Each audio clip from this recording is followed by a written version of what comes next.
భారత మాజీ ప్రధాని మన్మోహన్ సింగ్ మృతి పట్ల బీఆర్ఎస్ అధినేత కేసీఆర్ దిగ్భ్రాంతి వ్యక్తం చేశారు.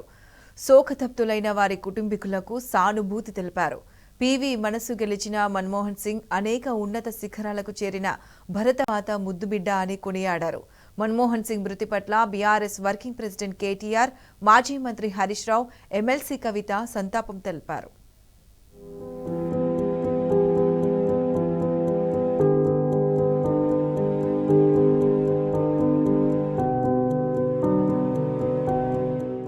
మాజీ ప్రధాని ప్రముఖ ఆర్థికవేత్త మన్మోహన్ సింగ్ మరణం పట్ల బీఆర్ఎస్ అధినేత కేసీఆర్ దిగ్భ్రాంతి వ్యక్తం చేశారు.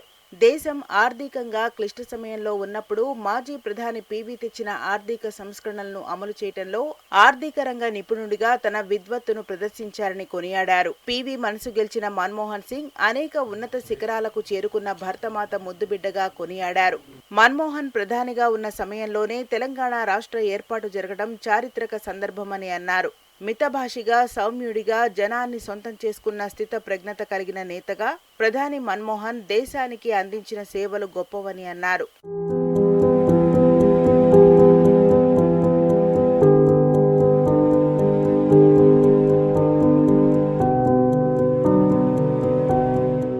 తెలంగాణ ఉద్యమాన్ని, ప్రజల మనోభావాలను అర్థం చేసుకుని రాష్ట్ర ఏర్పాటుకు సంపూర్ణ మద్దతు ప్రకటించారని కేసీఆర్ గుర్తు చేసుకున్నారు. తెలంగాణ ఏర్పాటు సందర్భంగా అందించిన మద్దతును తెలంగాణ సమాజం సదా గుర్తుంచుకుంటున్నారు. మన్మోహన్ సింగ్ మరణం దేశానికి తీరని లోటన్నారు. శోకతప్తులైన వారి కుటుంబీకులకు సానుభూతి తెలిపారు కేసీఆర్. దశాబ్దాల పాటు తెలంగాణపై కొనసాగిన అణచివేత, ఆర్థిక దోపిడీ, సామాజిక, సాంస్కృతిక వివక్ష తెలిసిన అతి కొద్ది మంది జాతీయ నాయకుల్లో మన్మోహన్ సింగ్ ముందు వరుసలో ఉంటారు. తెలంగాణ ఆకాంక్షలను, రాష్ట్రం ఆవిర్భవించకపోతే జరిగే అనర్థాలను బీఆర్ఎస్ అధినేత కేసీఆర్, తెలంగాణ సిద్ధాంతకర్త ఆచార్య కొత్తపల్లి జయశంకర్ పూసగుచ్చినట్టు వివరిస్తే అర్థం చేసుకున్న మనసున్న పాలకుడాయన. 1971లో తెలంగాణ రాష్ట్రాన్ని ఇస్తామని మాట తప్పిన కాంగ్రెస్ తప్పును 2014లో సరిదిద్ది తెలంగాణ ప్రత్యేక రాష్ట్ర ఏర్పాటుకు బాటలు వేసిన ఘనత ఆయనకు దక్కింది. పీవీ నరసింహారావు, కేసీఆర్, ప్రొఫెసర్ జయశంకర్తో మన్మోహన్ ప్రత్యేక అనుబంధం. మన్మోహన్ శక్తి సామర్థ్యాలను గుర్తించి ఆయనను రాజకీయాల్లోకి తెచ్చింది పీవీనే. కాకతీయ విశ్వవిద్యాలయం మన్మోహన్ గౌరవ డాక్టరేట్ ప్రదానం చేసిన సమయంలో వీసీగా ఉన్న ప్రొఫెసర్ కొత్తపల్లి జయశంకర్తోనూ ఆయనకు ప్రత్యేక అనుబంధం ఉంది.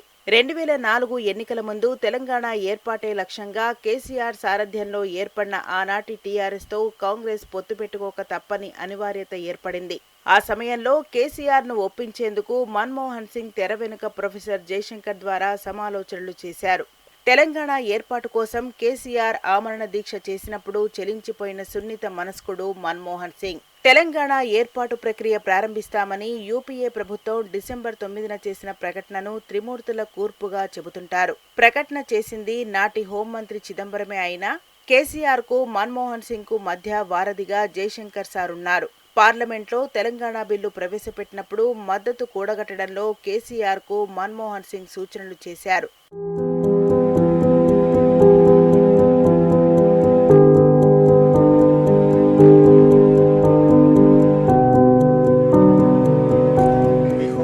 మన్మోహన్ మృతిపై బీఆర్ఎస్ వర్కింగ్ ప్రెసిడెంట్ కేటీఆర్ విచారం వ్యక్తం చేశారు.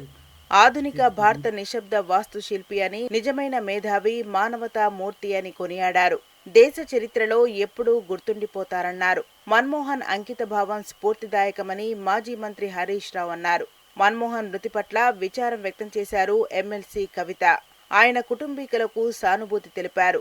దూరదృష్టి గల నాయకుడని, భారతదేశ ఆర్థిక సంస్కరణలకు రూపశిల్పి అని స్మరించుకున్నారు. బీఆర్ఎస్ మాజీ ఎంపీలు బోయినపల్లి వినోద్ కుమార్, సంతోష్ కుమార్, బీఆర్ఎస్ ఎమ్మెల్యేలు, రాజకీయ ప్రముఖులు సంతాపం తెలిపారు.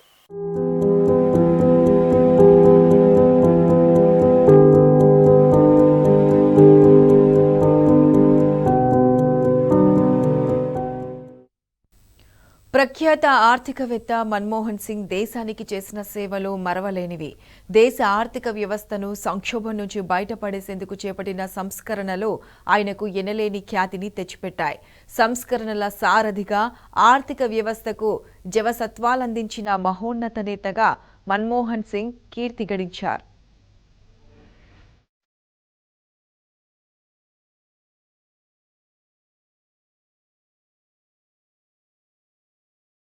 ప్రఖ్యాత ఆర్థికవేత్తగా అందరి మన్ననలు అందుకున్న మన్మోహన్ సింగ్ దేశానికి 2 సార్లు పూర్తికాలం ప్రధానమంత్రిగా పనిచేశారు. ఆక్స్ఫర్డ్ విశ్వవిద్యాలయం నుంచి ఆర్థిక శాస్త్రంలో డాక్టరేట్ పూర్తి చేసిన మన్మోహన్ సింగ్ మొదట ఐక్యరాజ్య సమితిలో పనిచేశారు. అనంతరం మన దేశ ప్రభుత్వంలో వివిధ కీలక హోదాలలో సేవలందించారు. 1991లో దేశ ఆర్థిక వ్యవస్థను సంక్షోభం నుంచి బయటపడేసేందుకు చేపట్టిన సంస్కరణలు ఆయనకు ఎనలేని ఖ్యాతిని తెచ్చిపెట్టాయి.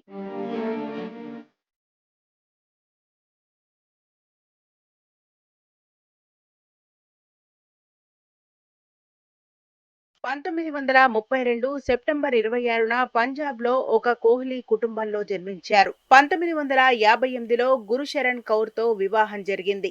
వారికి 3 కుమార్తెలు. అర్థశాస్త్రంలో 1952లో బ్యాచిలర్స్ డిగ్రీ, 1954లో మాస్టర్స్ డిగ్రీ పంజాబ్ విశ్వవిద్యాలయంలో చేశారు. ఆ తర్వాత 1957లో కేంబ్రిడ్జ్ విశ్వవిద్యాలయం నుంచి బ్యాచిలర్స్, 1962లో ఆక్స్ఫర్డ్ యూనివర్సిటీ నుంచి డాక్టరేట్ పూర్తి చేశారు. 1957-59లో ఎకనామిక్స్ సీనియర్ లెక్చరర్గా, 1959-63లో రీడర్గా, 1963-65లో చండీగఢ్లోని పంజాబ్ యూనివర్సిటీలో ప్రొఫెసర్గా పనిచేశారు. 1969-71లో international trade, Delhi school of economics, Delhi యూనివర్సిటీలో ప్రొఫెసర్గా పనిచేశారు.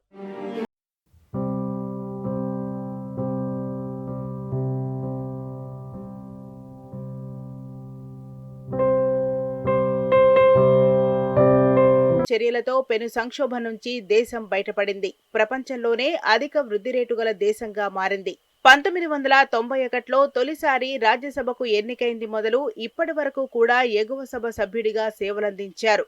2004 సాధారణ ఎన్నికల్లో కాంగ్రెస్ నేతృత్వంలోని యూపీఏ కూటమి విజయం సాధించింది. ప్రధాని పదవికి సోనియా గాంధీ విముఖత చూపడంతో ఆయన ప్రధానమంత్రి అయ్యారు. 2009లో కూడా ఆయన దేశ ప్రధానమంత్రిగా పదవీ బాధ్యతలను స్వీకరించారు.